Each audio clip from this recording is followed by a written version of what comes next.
Bonjour, je suis ravie de vous retrouver pour ce nouveau JT Compte Aléa TVRE fiduciaire. Nous parlerons aujourd'hui d'exonération de CVAE, de modification de la rémunération et de bail commercial.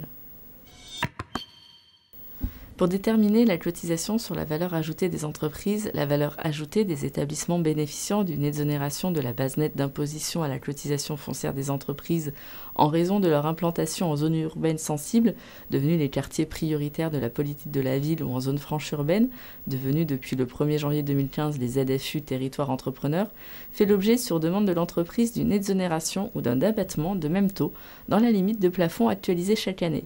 Pour la CVAE, due au titre de l'année 2014, le plafond de valeur ajoutée exonéré par établissement implanté en ZUS est fixé à 136 192 € et en ZFU territoire entrepreneur à 370 119 €. Un commercial percevait un salaire de base décomposé en une partie fixe et une partie variable calculée sur les objectifs commerciaux à réaliser sur les secteurs de prospection qui lui ont été attribués. Le salarié a demandé la résiliation judiciaire de son contrat de travail au tort de son employeur en raison d'une modification substantielle de son contrat de travail. En effet, l'employeur a procédé à l'exclusion d'un secteur et d'une catégorie importante de clientèle auparavant prospectée par le salarié.